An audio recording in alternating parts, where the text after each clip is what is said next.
to Tobias Harris for the dunk. We're going to talk more about this game later. The Sixers are in borderline crisis mode right now. And the Raptors, by the way, no Kawhi, Serge hurt, Lowry hurt, 12-4. The Raptors are for real. For real. It's a 4-team race in the East. Was Kawhi holding them back last night? Yeah. They were Lakers and 72 Spurs. without him. Yeah.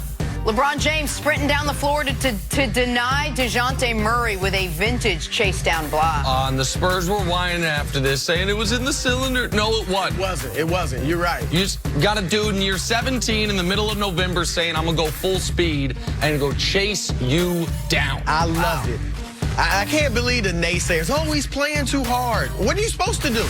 Take time Play. off, guys. It's the cool new thing. All right, let's stick with this game. Okay, if we have to. For your Prime Performance, sponsored by Whole Foods Market. Color the classics this holiday. And LeBron James showcasing that you're right, Nick. Even in year 17, he can still carry his team.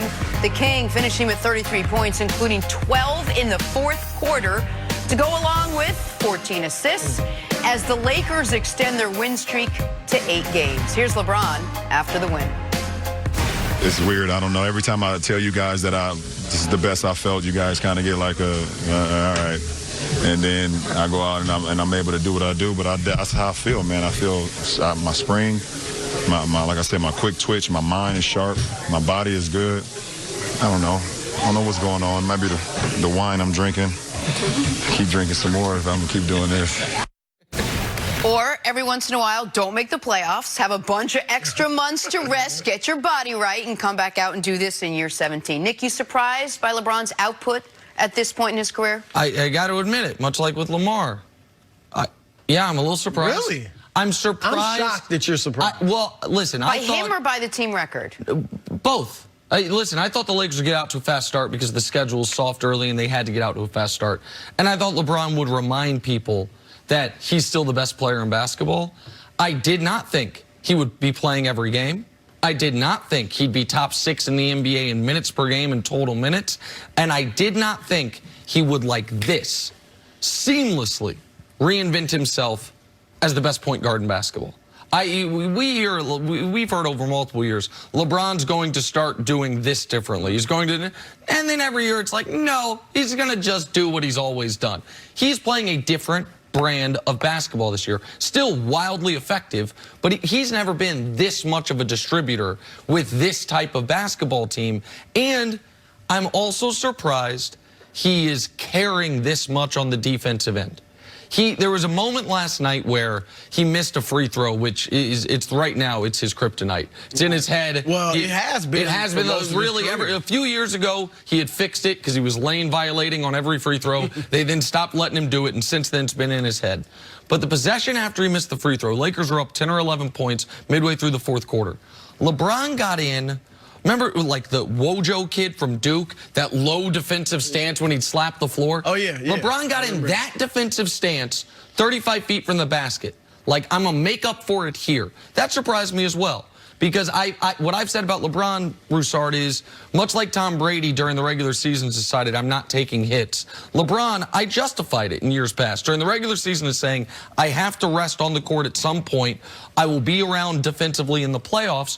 But the Lakers are the best defensive team in basketball. Anthony Davis is the biggest factor of that. But LeBron's a close second. So those things do surprise me, even though he's the guy that I've been saying is the greatest player of all time. I would like to think that LeBron saw my Instagram post in the preseason. I believe he did. I said, look, these are the 3 things LeBron needs to do to win the championship with the Lakers this year. Play point guard. Obviously, he's doing that. Be engaged and focused defensively. I didn't think he could be this good defensively at this stage of his career, but just be engaged, be focused, communicate. He's gone beyond that. And the third thing, no drama. I mean, usually at this point in the season, we have seen drama, especially LeBron's first time somewhere. Back to Cleveland with Kyrie the first year. In Miami the first year, you saw drama. LeBron has been great, and look, I'm not surprised because I picked the Lakers. Everything within me was essentially telling me pick the Clippers. And I'm telling you, as good as the Lakers look, for a guy that picked them, the Clippers scare me. They are legit. forget their record. They are tough. They've beaten, Boston, Houston. They beat the Lakers in the first game. They've beaten all the good teams in the league. Toronto, everybody except Milwaukee. And so they're scary. But I picked the Lakers solely, they've got good supporting cast and AD, but I figured LeBron would come out with a vengeance. I figured he had at least one more bullet in the holster or in the gun, and he was going to unload it this season. Look, there was every reason to do it. They're writing you off. You're not the best player in the world anymore. Washed king. You're 35 years old. Right, all that. He obviously heard it. Here's the interesting thing that many people may not have thought about. Jordan, the summer that he spent filming Space Jam, he was in essentially the same situation. Remember, the year before he had come back from baseball, Nick Anderson stole the ball from him in the playoffs. They get eliminated by Orlando in the second round. Real quick, for young people watching, I know the NBA's burnt the tapes, but that did happen. Michael Jordan lost in the playoffs. I knew you. In the middle of those 6 championships, there was a year he played and they lost. We don't ever talk about it. I don't count that year. Of course, nobody counts that year. Anyone, Chris Broussard, generation or older, they pretend that year didn't count. But I almost did not bring up this great anecdote. Okay, sorry. Go ahead. So they get knocked out, then he's filming Space Jam. He's filming Space Jam. Again, people writing him off. Nick Anderson said, yeah, 23 was great, but 45, the number he wore, He comes back out. They win 72, go 72-10, begin another three-peat.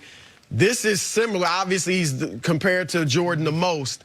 And this is ironically similar at this point in life. Can I just devil's advocate for a second? No one thinks he's coming out too fast, too hard, both offense and defense, doing it all, making sure he's getting the... No one's worried that this is going to last maybe another 20 games and then he's going to have to take a long breather? I would be worried with any other athlete ever this side of maybe Karl Malone. Karl Malone showed an ability to play 80-plus games, 35-plus minutes, and was indestructible until the very end. Right. The other reason I'm not concerned, Jenna, is what you said in the beginning. I know you were saying it a little tongue-in-cheek, but it is absolutely right. LeBron played 55 basketball games between June of 2018 and October of 2019. That had to feel like someone who hasn't gotten a vacation from work in 3 years getting 2 weeks off. Like maybe to someone who had, takes 2 weeks off every summer, it doesn't feel that great. But for someone who's been grinding for 3 years, it feels like 3 months off. What LeBron was able to do for his body because of the injury and the missed playoffs, it to me was so much better than if he had drugged that Lakers team to the playoffs last year. What he did his last year in Cleveland was important to me for his legacy. Last year in Cleveland, Kyrie's gone. People are writing us off. I will play all 82. I will lead the league in minutes. I will drag this motley crew to the NBA Finals. 7 games in the first round, 7 games in the conference finals, 51-9-9 in game 1 of the finals before it break my hand in frustration and it all falls apart. But that was the culmination of 8 consecutive years where he played in the first game of the year and the last game of the year. It was not, even LeBron was going to need some type of break. He didn't mean to get it last year, but he got it. Now, I don't think he's going to play all 82 this year, but I think he's going to play at least 76. I think there's going to be only a handful of games he sits out. And, they do have the best record in basketball. But if they had one more loss, they wouldn't. And so, like, all of these, no matter what the Clippers tell you, all these games actually do matter. So, no, I think LeBron's doing exactly what the team needs to do. I asked his agent, Rich Paul, about this just last week, and he said, look, LeBron feels better when he's playing. He wants to play. And, there are some guys like that. You mentioned Karl Malone. His 17th year, he averaged, 38 minutes a game. Kobe in his 17th year, 38 minutes a game. Now, he got hurt late, popped his like the last at the end of the year, and it was over. Yes, but they averaged 38 at that point. Here's what we can't do. We can't let Kawhi Leonard's load management become the norm and make us feel like a guy that plays 75 to 80 games is doing something wrong. Correct. If Kawhi wasn't load managing, or that just wasn't even an issue, say that he didn't exist and we didn't think about load management, I think we'd be looking at LeBron saying, he's playing a career low 35 minutes. He is kind of dialing it back. We cannot let load management become the norm. And people will say, well, before Kawhi, it was Duncan with the Spurs. Look at Duncan's career until the very, very end. He was playing 74 games minimum. 80 games several years. Several years, but even when they were like, oh, he's load managing, when the NBA got in trouble for it a few years ago, Duncan was still playing 74, 75 games a year. What once was load managing was, once every 3.5 weeks, I might take a game off. Not once every 3.5 games. Now, Kawhi has turned it into that.